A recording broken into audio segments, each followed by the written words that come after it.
puso, bugal nga ginrepresenta sa mga estudyante sang Ramonito P. Maravilla Senior National High School ang pungsod sa isa ka international sporting competition.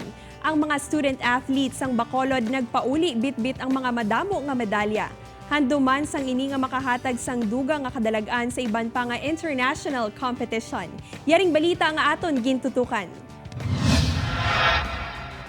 Sa likod sang kapigaduhon kag kabudlay, liwat nga ginpamatud-an sa mga estudyante sang Ramonito P. Maravilla Senior National High School nga handa sila nga irepresenta ang pungsod Pilipinas. Sila ang nangintiglawas sa Pilipinas sa ASEAN School Games, isa ka international sports competition nga ginpasakupan sa mga young athletes gikan sa ASEAN member countries.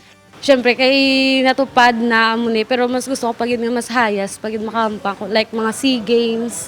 Maluwas sa Semarang, Indonesia, suki man ini sa mga international game kag palaagyan ang athletics agon matapos ang iya pag-eskwela kag makuha ang iya mga handom sa pangabuhi. If may talent ka mo nga ginaano, halungan nyo gid, then tas i-give nyo lang ang best nyo hasta makuha nyo, never give up. Ginpauli nila ang gold para sa javelin throw, silver sa long jump, kag 400-meter run, bronze sa 4x100 400-meter relay, kag iban pa. Sa mga parents, siguro, support your children.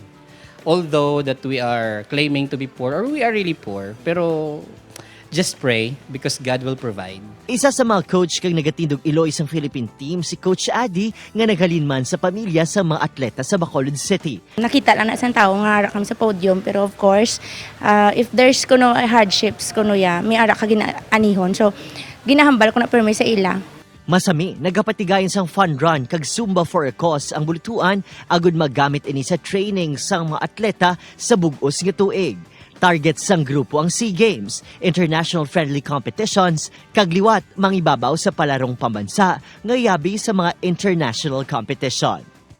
Upod si Reynald Castillo, Adrian Prietos, 1 Western Visayas.